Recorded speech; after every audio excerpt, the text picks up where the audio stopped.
गुरु प्यारी साध संगत जी, सभी को मेरी प्यार भरी राधा स्वामी जी।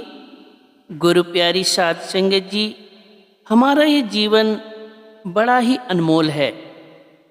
इसलिए हमें अपने जीवन को सफल बनाने के लिए सत्संग को सुनना चाहिए जी, क्योंकि सत्संग के द्वारा ही हम परमात्मा से मिल जाते हैं और अपने इस अनमोल जीवन को सदा के लिए सफल कर जाते हैं।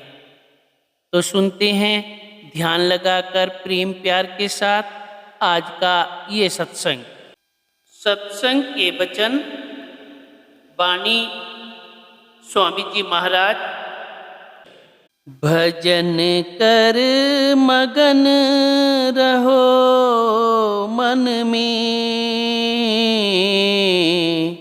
भजन कर मगन रहो मन में।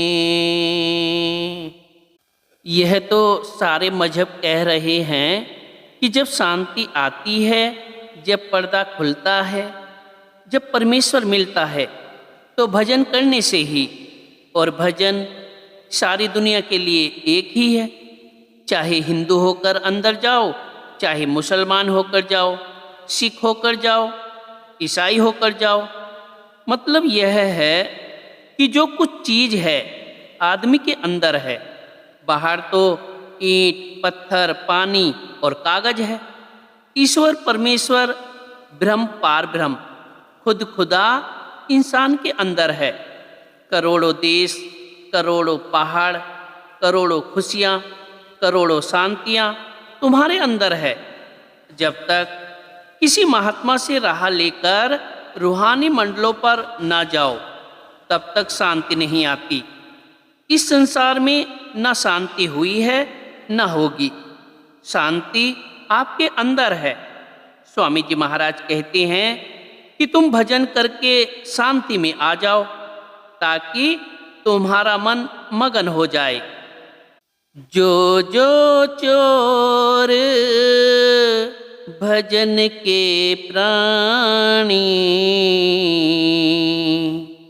सो सो दुख सहे। जो भजन अभ्यास नहीं करते वे भजन के चोर हैं। आगे बताते हैं कि भजन के चोरों को कितनी कितनी तकलीफें होती हैं। आलस नींद सतावे उनको, नित नित भरम बहे। कहते हैं भजन के चोर आलसी होते हैं, उनको ज़्यादा नींद आती है, सुस्त होते हैं, और जब उन्हें अंदर की राह नहीं मिलती, वे दुनिया के बुरे बुरे कामों के बारे में सोचते हैं। काम क्रोध के धक्के खावे, लोभ नदी में डूब मरे। कहते हैं जो भजन नहीं करते, काम क्रोध लोभ मोह अहंकार उनकी रूह पर हावी हो जाते हैं। इसने काम के बस होकर पापों की गठरी बांध ली, अपनी स्त्री को छोड़कर पराई को पकड़ा। आप जानते ही हो जब क्रोध आता है क्या हालत होती है, सब कुछ तबाह कर देता है। जब मोह आया, लोभ आया, तो हिसाब ही क्या, क्योंकि मन को जितनी लज्जतें दो उतनी ही ख्वाहिशें ज़्यादा होगी। यानी आग पर जितनी लकड़ियाँ डालो और ज़्यादा भड़केगी। यही हाल भजन के चोरों का है। गुरु संग प्रीत करे नहीं पूरी, नाम न डोर गए। जो भजन के चोर हैं, विषय विकारों, काम क्रोध से प्यार करते हैं, उनका मन पापों से काला स्याह हो जाता है। अगर वे भूले भटके सत्संग में आ भी जाएं, तो वे सोचते हैं कि इनका वीक पॉइंट या कमजोरी क्या है। कबीर साहिब कहते हैं, कबीर पापी भक्ति न भावई, हर पूजा न सुहाए, माखी चंदन पर हरै, जह बिगंध तह जाए। जो पापी हैं, उन्हें परमात्मा का प्यार अच्छा नहीं लगता। जिस तरह मक्खी कस्तूरी चंदन पर नहीं बैठती और मैल पर सारा दिन भिन भिन करती रहती है, इसी तरह उन्हें सारा दिन झगड़ों में बेशक लगाए रखो, उनके नसीब में गुरु की प्रीत है नहीं। जैसे भूत मांत्रिक या भूतों के आमिल के पास नहीं आते, वे जानते हैं कि अगर आए यह जला देगा। इसी तरह मनमुख संतों के पास नहीं आते, न उन्हें नाम की खबर होती है न भजन की। तृष्णा अग्नि जले निस्बासर, नरक मही पड़े। यानी उनका मन चोरी, ठगी, दुराचार और दूसरे बुरे कामों में जाता है, पापों का ढेर इकट्ठा करते हैं। आदमी की विषय विकारों की खुशियां कभी पूरी नहीं होती। आखिर यमदूत आए और पकड़कर धर्मराज के पास ले गए, उसने नरकों में डाल दिया। संतन साथ विरोध बढ़ावे, उल्टी बात कहे। जो मनमुख हैं, जिन्हें भजन से नफरत है, घृणा है, वे भजन करने वालों का मजाक या मखौल उड़ाते हैं। जो बात कभी भी ना हुई हो, उन पर इल्जाम तोहमत लगा देते हैं कि जी यह होता है। सत्संग महिमा मोल न जाने, भेड़ चाल में नित पचे। कहती हैं, न उनमें संतों के समझाने की लियाकत और परख होती है, न उन्हें सत्संग की खुशी, न सच्ची बड़ाई की खबर होती है। वे कहते हैं कि सत्संग एक पाखंड है, बल्कि जो बात कभी भी ना हुई हो वह कह देते हैं। उन बेचारों को क्या खबर कि भजन क्या चीज है, सत्संग क्या चीज है। ऐसा ही सबका हाल है। कहते हैं, एक दफ़ा का जिक्र है, मैंने पहाड़ पर जाकर सत्संग किया। जब सत्संग हो चुका, प्रसाद बांटा गया। जब प्रसाद बंट गया, एक सिख प्रसाद वापस लेकर आ गया कि यह मैं नहीं लेता। मैंने पूछा, क्यों, क्या बात है? कहने लगा कि यह जूठा है। मैंने कहा, जब आप अरदास करते हो गुरु गोविंद सिंह जी के आगे प्रसाद रखकर, आप कहते हो कि यह प्रसाद आपकी रसना के लायक हो, आपको भोग लगे, आपका शीत प्रसाद संगत चखे, तो क्या वह जूठा ना हुआ? जब आपने खिलाया तो जूठा हो गया। उसके उलट मैंने कहा कि जब हम प्रसाद बांटते हैं तो हम कहते हैं कि तेरी संगत तेरे निमित्त लाई है। भाई, अगर जूठा है तो फेंक दे। सो इन लोगों का कसूर नहीं जो कुछ निंदा करने वालों ने बरगलाया, बुरा विचार दिया। वही उन्हें कहना है। मैं पहाड़ पर गया, वहाँ भजन बंदगी को कोई नहीं जानता था। अब जिनके पास भजन सिमरन नहीं, वे बेचारे कुछ तो करें। धन और मान भोग रस चाहे, रोग शोग में आन फंसे। जो मनमुख हैं वे दौलत चाहते हैं, विषय विकारों की लज्जतें लेते हैं। जब उन्हें लज्जतें कड़वी लगने लगती हैं, बीमारियां घेर लेती हैं। क्योंकि जितनी अयासी यानी भोग, उतनी बीमारी यानी रोग होते हैं। कहते हैं जितने स्वाद उतने दुख, जितने भोग उतनी बीमारियां, जितनी ऐसो इशरत महफिलें उतनी चिंता। जितनी बीमारियां होती हैं भजन ना करने से होती हैं। जो भजन करते हैं उनके दिलों में भक्ति, प्रेम और दीनता होती है। भागहीन मत हीन पराणी, नर देही बर्बाद करे। कहते हैं मनमुख खोटे भाग्य वाले हैं। यह मनुष्य जन्म परमात्मा के भजन के लिए मिला था। जब भी मुक्ति मिलती है मनुष्य जन्म में ही मिलती है। करोड़ों उपाय कर लो, मुक्ति नहीं होती। सबसे उत्तम जन्म मनुष्य का है। अगर यह छिन गया तो फिर मुक्ति प्राप्त करने के लिए और कोई जन्म नहीं।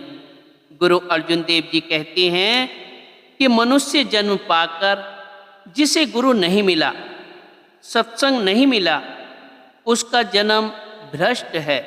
वह कैसा है? कुत्ते जैसा, सुअर जैसा, गधे जैसा, कौवे जैसा। मनुष्य जन्म पाकर भजन नहीं किया तो कुत्ते सुअर जैसा ही है। ऐसी दशा माहे नित्य बरते, हम क्यों कर समझाए सके।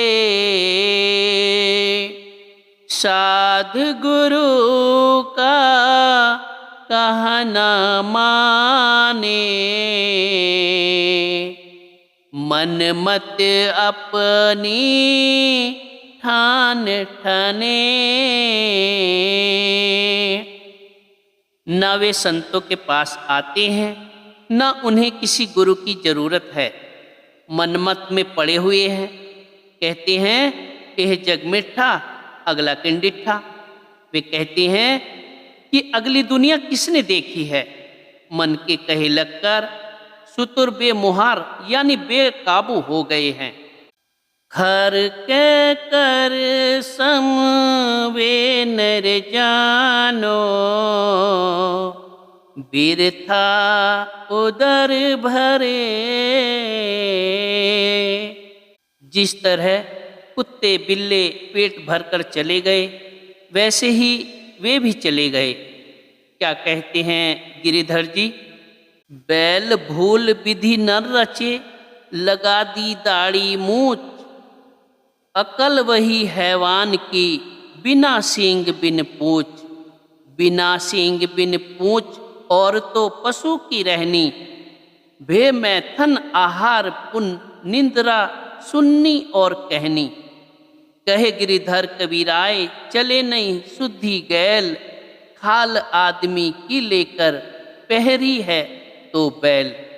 कहते हैं ब्रह्मा ने गलती की, इंसान को दाढ़ी मूछ लगा दी, नहीं तो ये पशु समान है। बिना सींग बिन पूंछ यानी बगैर सींग और बगैर पूंछ के पशु हैं। कहते हैं पशु भी खाते और सोते हैं, यह भी खाता और सोता है। कहे गिरिधर कबीराए चले ना शुद्धि गैल।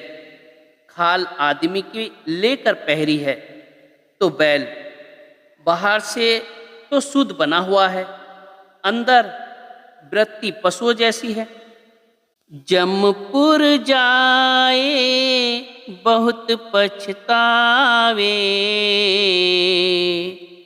वहाँ फिर उनकी कौन सुने। जब मौत आती है, यमदूत पकड़कर धर्मराज के पास ले जाते हैं, तो माँ बाप, पुत्र, भाई, यार दोस्त सभी पास बैठे होते हैं, मगर कुछ मदद नहीं कर सकते। वहाँ हिसाब होता है। जब हिसाब लगाया तो उसके मुताबिक नरकों में जाना पड़ा। उस वक्त उनकी हाय पुकार कौन सुने। जिस तरह कोई जज किसी मुजरिम को फांसी की सजा दे दे तो हाकिम उसे नहीं छोड़ते। वे कहते हैं अब भुगत ले, आगे ना करना। इसी तरह पहले उसे कर्मों का फल भोगना ही पड़ेगा। जन्म जन्म 84 भोगे, यह शरीर फिर नाही धरे। कहते हैं फिर जब नरकों से निकलता है तो उसे मनुष्य नहीं बनाते। मनुष्य जन्म तो बड़े श्रेष्ठ कर्मों के प्रताप से मिलता है, बल्कि सबसे पहले पेड़ों की योनि में भेजते हैं। कहते हैं अमेरिका में एक पेड़ है जिसकी उम्र करीब 4000 वर्ष की है। इसी तरह एक और जगह एक पेड़ है जिसे जंगल का बादशाह कहते हैं। उम्र 450 साल। 450 साल कितना अरसा होता है। फिर कई लाख किस्म के पेड़ हैं। जब यह सजा भुगत लेता है तो कीड़े आदि की योनि में भेजा जाता है। जब कीड़ों की योनियां भुगत लेता है तो फिर पक्षियों की योनि में भेजा जाता है। पक्षियों की योनियां भुगतने के बाद पशुओं की योनि मिलती है। इसी तरह जब पशुओं की योनियां भुगत लेता है तो मनुष्य जन्म की बारी आती है। यानी इसे लाखों साल मनुष्य जन्म में आने के लिए चाहिए, जो 10, 20, 50, 100 साल है। यह मनुष्य जन्म जेल खाने से निकलने का रास्ता है। गुरु अर्जुन साहिब कहते हैं कई जन्म भय कीट पतंगा, कई जन्म गजमीन कुरंगा। कई जन्म कीड़े पतंगों के मिले, कई जन्म मृगों, मछलियों और हाथियों के मिले। कई जन्म पंखी सरफ होयो, कई जन्म हैवर वृक्ष जायु। कई जन्म पक्षियों, सांपों के मिले, कई जन्म घोड़ों और पेड़ों के मिले। मिल जगदीश मिलन की बरिया, चिरंकाल यह देह संजरिया। बहुत अरसे के बाद यह मनुष्य का जन्म मिला।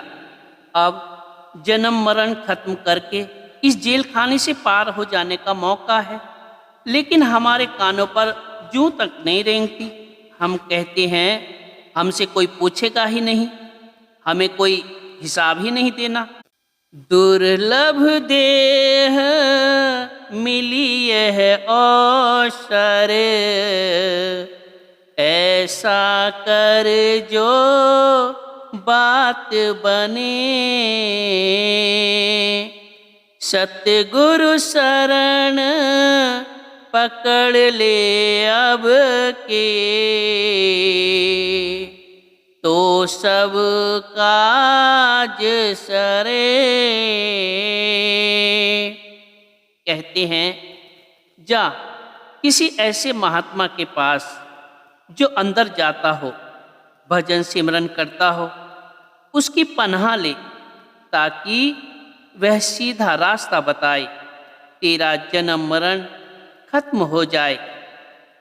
हित का बचन दया कर बोले, तू नहीं कान सुने। संत महात्मा सारी दुनिया को प्यार करते हैं। वे किसी मजहब के कैदी नहीं होते। उनकी मनसा यह होती है कि यह जन्म मरण से छूट जाए, मालिक से मिल जाए, काल के जाल से आज़ाद हो जाए। वे प्यार करते हैं, फिर भी हम नहीं सुनते। वे इंसानों से ही नहीं बल्कि पशु पक्षियों के साथ भी प्यार करते हैं। संतों का विरध है कि जिस जानवर पर सवार हो जाए उसे मनुष्य जन्म दे सकते हैं, जिस पेड़ का फल खा ले उसे मनुष्य जन्म दे सकते हैं। जो कीड़ा संतों के पैरों के नीचे आकर मर गया उसे मनुष्य जन्म दे सकते हैं। सत्संग के बराबर कोई दात नहीं, सत्संग के बराबर कोई तीर्थ नहीं। अंधा बहरा फिरे जगत में, कुल कुटुंब तेरी हानि करे। जिन्हें नाम नहीं मिला, अंदरूनी आँख नहीं खुली, अंदरूनी कान नहीं खुले, वे अंधे हैं। ईश्वर परमेश्वर ब्रह्म पार ब्रह्म इसके अंदर है, लेकिन इसने आँख नहीं खोली। बाहर की आंखें बजाते खुद यानी स्वयं रोशन नहीं, या सूरज के आश्रय देखती हैं, या चंद्रमा के, या बिजली, या सितारों, या लैंप के। जब तक वह आँख ना मिले इसे पता नहीं लगता। इसके अंदर वह मीठी से मीठी प्यारी से प्यारी धुन है, उसे नहीं सुनता। सारा वक्त विषय विकारों में गवा दिया। जो मनुष्य जन्म मिला था इसने बहरा बनकर गवा दिया। कहते हैं धर्मराज के यमदूत तो मरने के वक्त आती हैं। जो बेटे बेटियां हैं ये जिंदा यमदूत हैं, इसे कुएं में धकेले जा रहे हैं। कर सत्संग मान यह कहना, कान आँख फिर दो खुले। इसलिए संत होंका देते हैं कि ऐ पुरुष, तू हमारा कहना मानकर सत्संग कर। तेरे अंदर खंड ब्रह्मांड है, लेकिन कब मिलेंगे? जब प्रेम होगा, शौक होगा, जब तू सत्संग करेगा, मेहनत करेगा, किसी महात्मा से रास्ता लेगा, अंदर पर्दा खुल जाएगा, आनंद हो जाएगा। देख घट में ज्योत उजाला, सुन गगन में अजब धुने।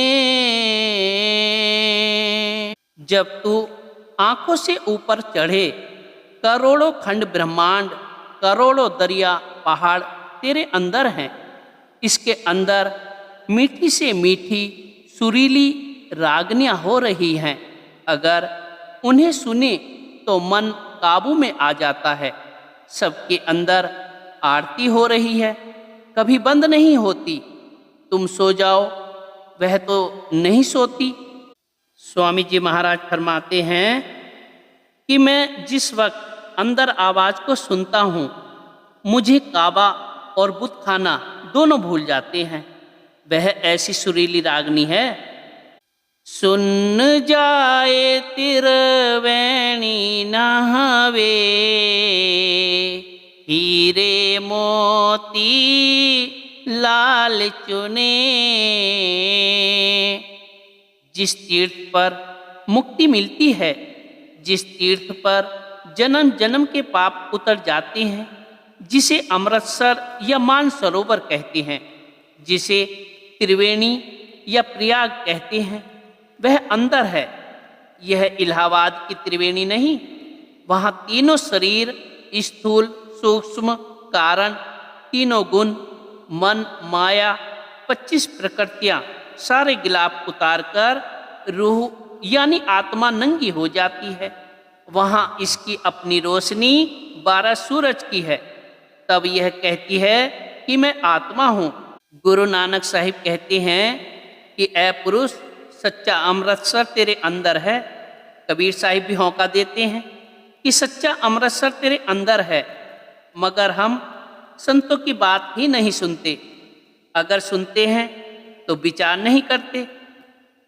महाशून्य में सूरत चढ़ावे, तब सतगुरु तेरे संग चले। जब रूह पार भ्रम से होकर महाशून्य में जाती है तो वहाँ इसकी 12 सूरज की रोशनी काम नहीं देती। वहाँ सतगुरु की रोशनी के साथ जाना है। भंवर गुफा की बंसी बाजी, महाकाल भी शीश धुने। जब यह भंवर गुफा यानी सोहंग के देश में पहुंचता है, वहाँ जो नाम की धुन उठ रही है जब इसके कानों में पड़ती है तो काल का जाल टूट जाता है। ओम तक की सृष्टि पिल्है और सोहंग तक की महापिल्है में ढह जाती है। जब सोहंग से भी ऊपर चला गया तो काल कहता है कि अब यह मेरे जाल से निकल गया। अब चढ़ गई पुरुष दरबारा, वहाँ जाए धुन बीन गुने। अब रूह सचखंड में चढ़ गई जो लाफानी है, जहाँ ना पिल्है जाती है ना महापिल्है। वह सचखंड सतनाम है। कहते हैं वहाँ जो शब्द जो कलाम इलाही है, जो सारे खंडों ब्रह्मांडों की जानों की जान है, वह वहाँ बीन की धुन के रूप में हो रहा है। गुरु साहिब कहते हैं कि हमने वह बीन की धुन सुनी। जितने महात्मा अंदर जाते हैं वे बीन की धुन का इशारा देते हैं। उस धुन को नाम कहते हैं, लफ्जों को नाम नहीं कहते। देह स्वरूप सतगुरु का यह काम है कि जीव को नाम देकर सतनाम की गोद में डाल देना। सतगुरु का असली स्वरूप शब्द है। जितने महात्मा आए उनका उपदेश 5 शब्द का है। जब यह सतनाम के पास जाता है वह अपनी ताकत देकर सतपुरुष के पास भेज देता है। ले दरबीन चली आगे को, अलख अगम का भेद भने। यहाँ से आगे चली उमंग से, तब राधा स्वामी चरण मिले। अलख और अगम पार करके जो आखिरी मुकाम है, तुलसी साहिब उसे स्वामी स्वामी कहते हैं। गुरु नानक साहिब उसे स्वामी अक्षय और निराला कहते हैं। उसके कई नाम हैं। स्वामी जी ने उसे राधा स्वामी कहा है, यानी यह कतरा समुद्र में समाकर समुद्र हो जाता है। नाम की कमाई करके उसमें लीन हो जाओ। जो हमारे वेद शास्त्र हैं इनमें नाम की महिमा है, नाम नहीं। ये किताबें देती कुछ नहीं, आखिर यही कहती हैं कि कमाई करो, चलो अंदर। मिला आधार पार घर पाया, लीला वहाँ की काहे न बने। अब सब कुछ कहकर आखिर में समझाते हैं। कहते हैं कि जब रूह रूपी कतरा मालिक रूपी समुद्र में लीन होता है, वहाँ चुप है, वह अकथ है। वहाँ की कैफियत यानी हालत, वहाँ की लीला कोई नहीं कह सकता कि वह क्या है।